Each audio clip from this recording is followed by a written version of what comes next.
I am embarking on a quest to tell the origins of many of locations across the United Kingdom, starting on my own doorstep in East Anglia and beyond. What fascinating stories will I unearth?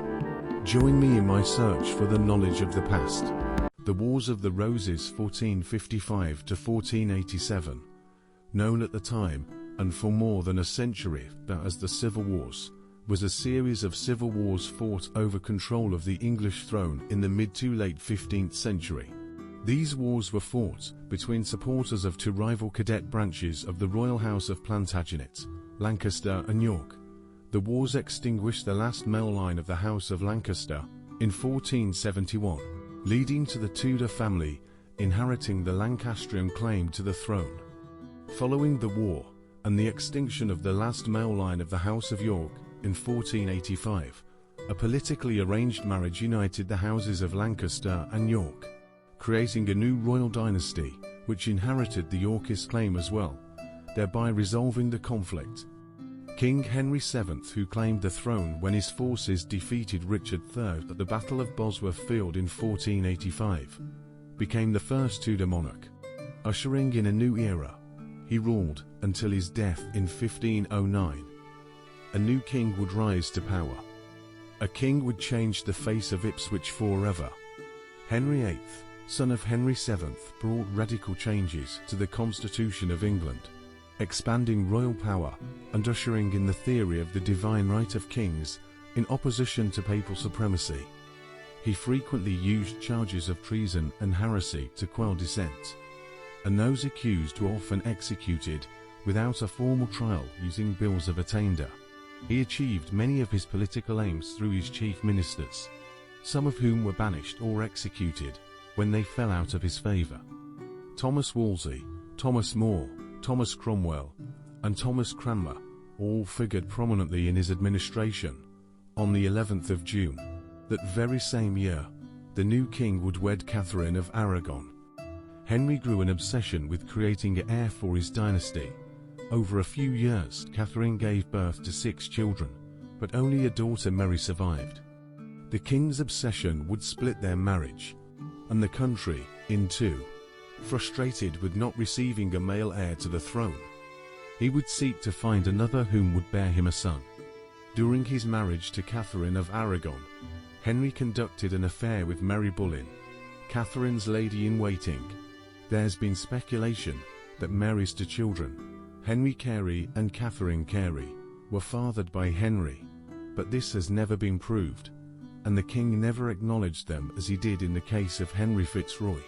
In 1525, as Henry grew more impatient with Catherine's inability to produce the male heir he desired, he became enamored of Mary Boleyn's sister, Anne Boleyn, then a charismatic young woman of 25 in the Queen's entourage.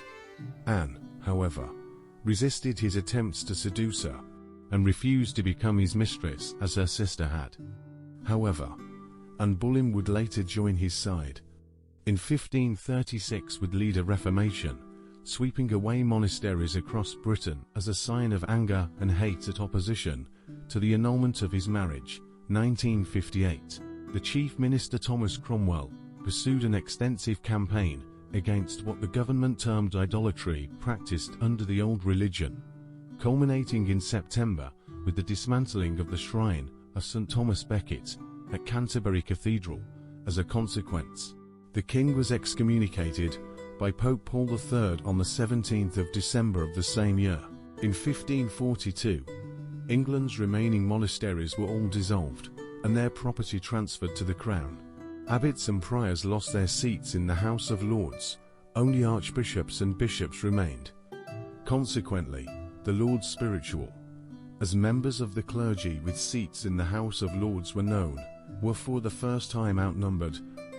The scars to the desolation can still be seen around Ipswich today, down Foundation Street. Henry would go on to create the Protestant religion after being excommunicated by the Pope, marrying 5 more times, 2 of which, Anne Boleyn and Catherine Howard, would be put to death, sentenced under the charge of treason for not producing a male heir. On the 28th of January, 1547, Henry's reign of terror would be over, as the second Tudor monarch would pass away, leaving his only male heir, born from his third wife Jane Seymour, whom was only 10 at the time of succession. Edward VI would only reign for 5 years before his death. In June 1553, the dying Edward VI wrote his will, nominating Jane and her male heirs as successors to the crown, in part because his half-sister Mary was Catholic, while Jane was a committed Protestant and would support the Reformed Church of England, whose foundation Edward laid. The will removed his half-sisters, Mary and Elizabeth, from the line of succession on account of their illegitimacy, subverting their claims under the Third Succession Act. After Edward's death, Jane was proclaimed Queen on the 10th of July 1553, and awaited coronation in the Tower of London. Support for Mary grew quickly, and most of Jane's supporters abandoned her. The Privy Council of England suddenly changed sides, and proclaimed Mary as Queen on the 19th of July 1553, deposing Jane. Her primary supporter, her father-in-law, the Duke of Northumberland, was accused of treason, and executed less than a month later. Jane was held prisoner in the Tower, and in November 1553 was also convicted of treason, which carried a sentence of death. Mary initially spared her life. However, Jane soon became viewed as a threat to the crown when her father, Henry Grey, 1st Duke of Suffolk, became involved with Wyatt's rebellion against Queen Mary's intention to marry Philip of Spain. Jane and her husband were executed on the 12th of February, 1554. At the time of her execution, Jane was either 16 or 17 years old. Mary I, whom history would go on to call Bloody Mary, would rule with an iron fist. She would call for the abolition of the Protestant religion, and anyone caught practicing would be sentenced to death by hanging, burning at the stake or lobbing off of the head. The Ipswich Martyrs were 9 people burnt at the stake for their Lollard, or Protestant beliefs around 1515 to 1558. The executions were mainly carried out in the centre of Ipswich, Suffolk, on the Cornhill, the square in front of Ipswich Town Hall. At that time, the remains of the medieval church of St Mildred were used for the town's moot hall. Later, in 1645, Widow Lakeland was executed on the same site on the orders of Matthew Hopkins, the notorious witchfinder general.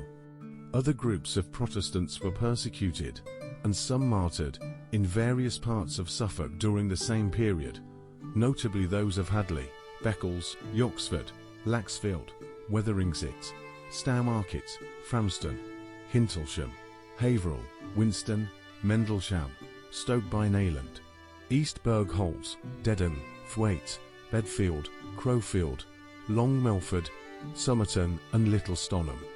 The most famous was Dr. Roland Taylor of Hadley, burnt on Oldham Common in 1555.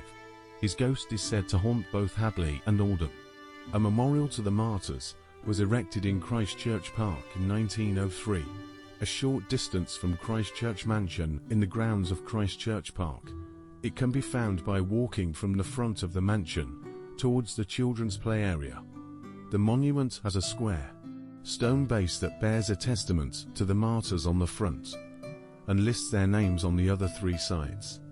The Ipswich Martyrs Memorial was funded by private subscription, opened in November 1902, after attention had been drawn to the story of the martyrs in a series of newspaper articles by Nina Francis Laird in the East Anglian Daily Times between 1898 and 1900, which were then reissued as a book entitled 17 Suffolk Martyrs in 1902. Smith Soutal, Ipswich.